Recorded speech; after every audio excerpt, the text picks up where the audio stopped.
Let's dive into the wild saga unfolding in Venezuela right now. Millions of folks there are on the edge of their seats, wondering what's next for their country that's been hammered by economic chaos and political turmoil.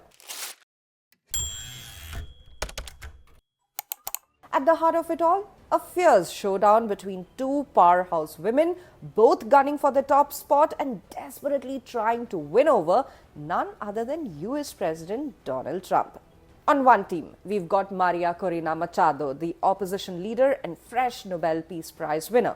She's skyrocketed to fame these past few years with her relentless push for democracy, staring down the now toppled dictator Nicolás Maduro without flinching.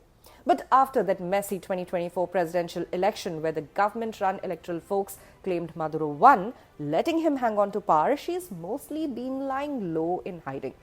But that's all changed dramatically 2 weeks ago when US Special Forces pulled off this jaw-dropping raid and nabbed Maduro himself.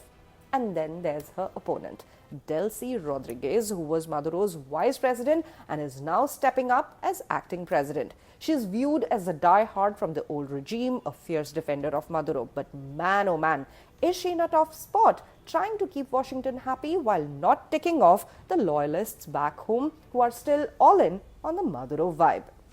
Smack in the middle of this tug-of-war is US President Donald Trump, chilling over 2,000 miles away but calling a lot of shots. He's the one who greenlit that fatal raid in Caracas and boldly announced that US would basically run Venezuela for the time being. Sure, Trump hasn't launched a follow-up strike on Venezuela yet, but the possibility of boots on ground is hanging heavy in the air. Just recently, he mentioned his crew would start hitting drug cartels on land, building on those months of takedowns on suspected drug boats out at sea. Today, a sixth Venezuelan cartel boat has been apprehended, and don't forget that huge US military presence parked in the Caribbean, keeping pressure on Caracas like a constant reminder. So what's the big deal here?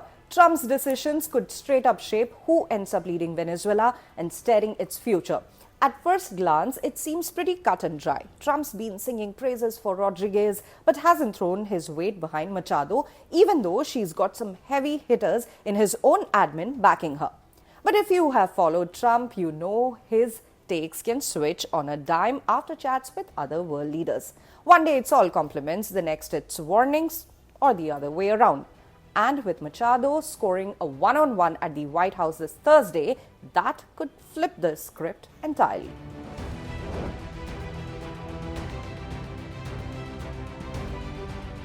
Both of these ladies have been in direct contact with POTUS. On Wednesday, Trump spilled that he chatted with Rodriguez on the phone, calling her a terrific person and saying they were getting along very well.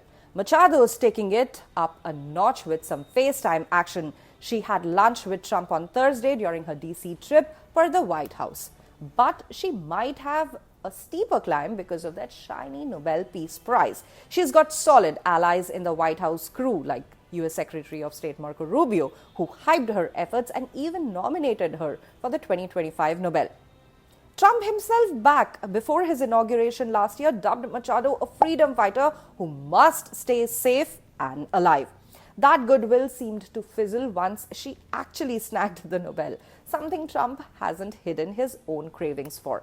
He said, "I can't think of anybody in history that should get the Nobel Prize more than me, and I don't want to be bragging, but nobody else settled worse," he said last week.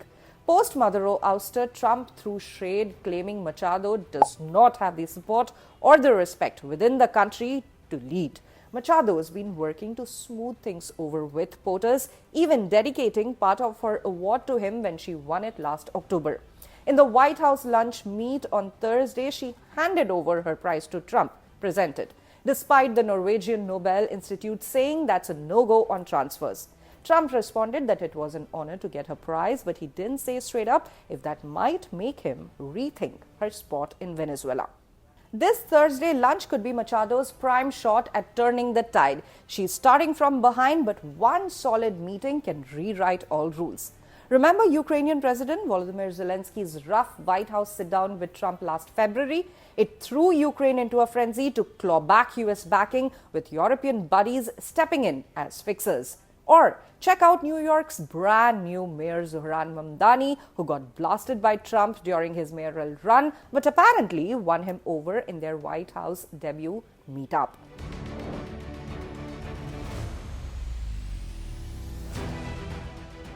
And then, on the flip side, Trump's mentioned that he's open to linking up at some point with Rodriguez, who's got her own Highwire Act going. Publicly, she slammed the US raid, labeling Maduro's snatch as barbarity and a flat-out slap at Venezuela's sovereignty. But with the US twisting her arm to play ball, Rodriguez has dialed back the heat, pitching an agenda of cooperation with Washington. Her teams started freeing big-name prisoners as a goodwill move, including a few Americans. Rodriguez's history with the United States is all over the map. As Machado highlighted, the acting president is slapped with US sanctions over alleged human rights abuses, which she's always shot down. Yet, she's spent years trying to patch up ties between the two countries, especially via oil, since Venezuela's sitting on the planet's biggest reported oil reserves. Back in 2017, as foreign minister, Venezuela chipped in $500,000 to Trump's inauguration fund through its oil arm. Now, as acting president, she's dangling millions of barrels of oil shipments to the United States and okayed a drop-in by U.S. Charge d'Affaires John McNamara to chat about maybe reopening the American embassy in Caracas that has shuttered since 2019. So far, her charm offensive seems to be landing. Trump and his top brass have signaled that they see Rodriguez as a reliable, practical pick they can deal with, one who's game for juicy business deals, with the inaugural U.S. buys of Venezuelan oil hitting the wires on Wednesday. But she's juggling a very difficult double game with no sure win, as Will Freeman, a fellow for Latin America Studies at the Council on Foreign Relations, put it. He added, Rodriguez has to convince the Trump administration that she's working with them to their ends cooperatively, he told CNN last week. He also added that she also has to convince hardliners in the Maduro regime, the military as well, that she's not going to sell them out. We are going to see how long she can walk this tightrope. Wow, what a mess, right? Stay tuned to the official YouTube channel of the Indian Express. This Venezuela drama is far from over, and with Trump's unpredictable style, anything could happen next, as the fate of two powerhouse women who could redefine Venezuela's trajectory hangs in the balance.